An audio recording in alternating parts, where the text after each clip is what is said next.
Victorine Munongo. Bonjour, bienvenue. Donc, Bonjour.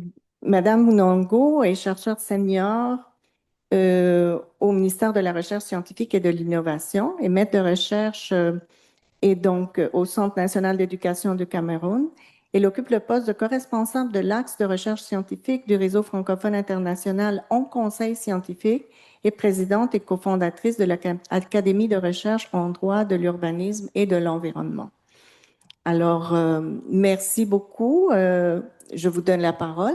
Je me penche directement sur la présentation en disant qu'elle met en lumière l'implication des académies des sciences à l'élaboration de politiques publiques fondées sur les preuves probantes face aux enjeux contemporains tels que l'action climatique. Et avant de me lancer directement, je dois reconnaître la participation des collègues dont les noms sont mentionnés sur la diapositive à la préparation de cette présentation. Alors, directement, il faut dire que l'agenda 2030 des Nations Unies constitue aujourd'hui un cadre de référence pour orienter les politiques publiques. Toutefois, la réalisation de ces objectifs nécessite bien plus que des engagements politiques. Elle exige une mobilisation active des communautés scientifiques. Les académies des sciences, donc, jouent un rôle essentiel dans l'accompagnement scientifique de ces objectifs en fournissant des analyses, des données probantes et des recommandations qui sont fondées sur la science. La méthodologie donc adoptée dans cette étude repose sur une approche qualitative et analytique. L'objectif a été d'examiner le rôle institutionnel et stratégique des académies des sciences dans la production de connaissances et dans leur contribution aux politiques publiques. Nous avons donc mobilisé une analyse documentaire de la littérature scientifique relative au rôle des académies, ainsi que des travaux portant sur l'interface entre science et décision publique. Un des défis majeurs identifiés dans la littérature scientifique concerne le Science Policy Gap, c'est-à-dire l'écart entre la production de connaissances scientifiques et leur utilisation effective dans les politiques publiques. Afin de réduire ce fossé, les académies des sciences agissent comme médiateurs institutionnels, œuvrant à traduire les résultats de la recherche en recommandations opérationnelles pour les décideurs politiques. Faut dire que depuis les années 1900, plusieurs pays ont créé leurs premières académies scientifiques. La première académie en Afrique est celle de Madagascar, qui a été créée en 1902. Celle du Ghana a suivi en 1959. Au départ, il était question de promouvoir la recherche scientifique. Au fil du temps, ces missions se sont élargies au conseil stratégique, à la sensibilisation du public et à la participation aux débats sociétaux. Bon, malgré leur importance, les académies scientifiques font face à plusieurs défis. Le premier que je pourrais mentionner est la contrainte financière.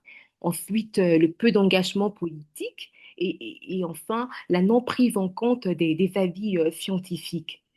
Cela pose donc la nécessité du renforcement des académies africaines, considérant qu'elles constituent un enjeu stratégique, je dirais, pour promouvoir une gouvernance qui soit fondée sur la science.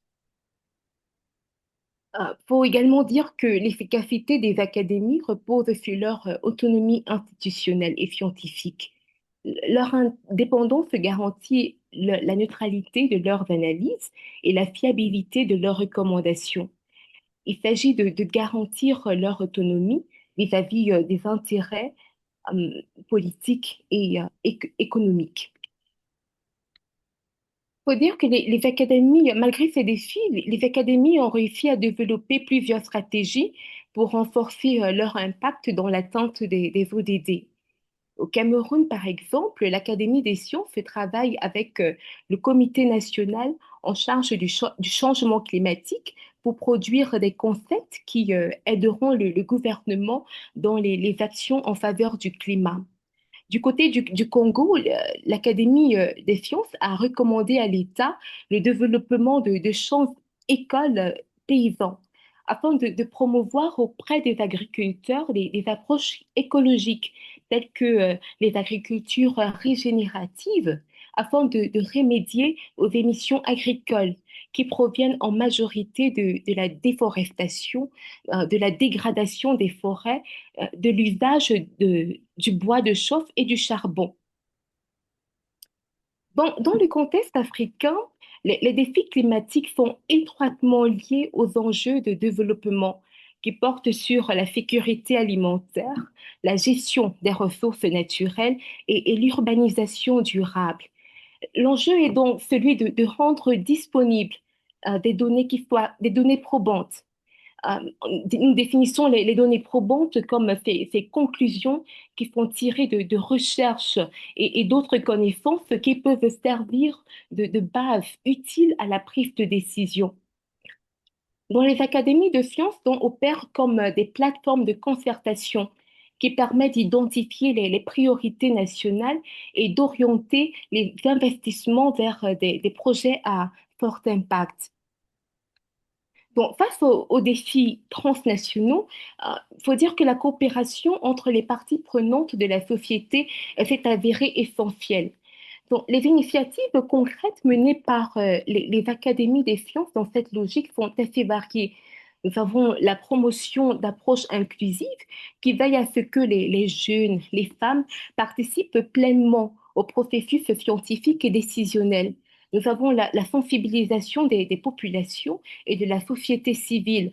Nous avons la collaboration avec divers acteurs du secteur privé. Donc, plusieurs leviers d'action sont mobilisés par les académies des sciences pour soutenir euh, l'action climatique et le développement durable. Nous avons le plaidoyer, nous avons la formation, nous avons l'alignement stratégique qui permet de concevoir les initiatives scientifiques en cohérence avec les cadres internationaux comme le cas échéant l'agenda 2030. Nous avons la coordination entre les institutions scientifiques afin de maximiser l'efficacité des interventions et éviter la fragmentation des efforts. Nous avons également l'inclusion. Il faut dire que l'impact des académies ne se limite pas à la recherche académique. Et il s'étend à l'ensemble de l'écosystème socio-économique et institutionnel. Nous avons ici l'illustration du fonctionnement du conseil scientifique conduit par l'Académie des jeunes scientifiques au Cameroun. Ce modèle met en exergue le rôle d'interface joué par l'Académie des jeunes scientifiques entre la recherche, la décision publique et l'action concrète sur le terrain. Au cœur de ce dispositif se trouve la production et la diffusion de la donnée probante qui constitue la base de toute recommandation ou action stratégique. Donc, plusieurs initiatives démontrent l'impact concret des académies scientifiques sur les politiques publiques et sur la gestion des crises.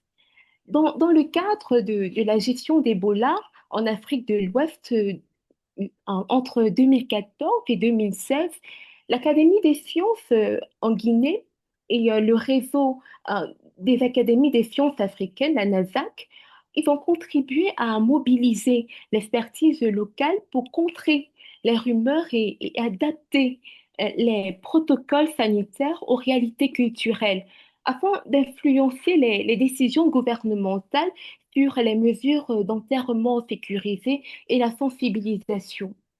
Du côté de l'Afrique du Sud, l'Académie des sciences a fourni des avis scientifiques constants au gouvernement sur le port du masque, les vaccins et l'impact socio-économique du confinement. Au Sénégal, l'Académie des sciences a produit des notes de veille scientifiques pour orienter les mesures de santé publique prises par le ministère de la Santé.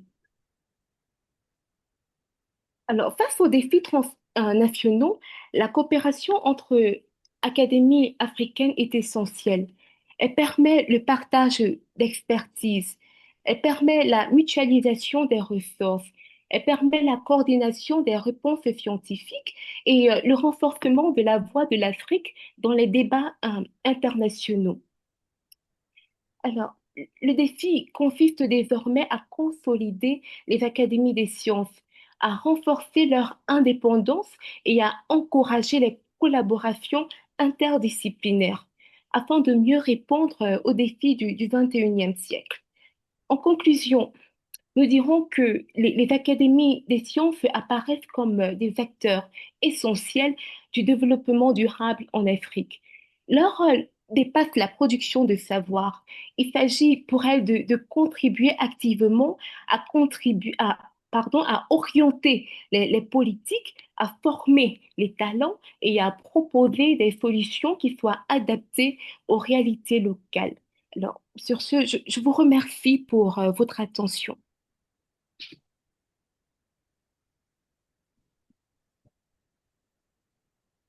Un grand merci pour votre présentation qui est vraiment très complète, nous fait faire un tour d'horizon donc sur le rôle des académies scientifiques. Alors, merci beaucoup.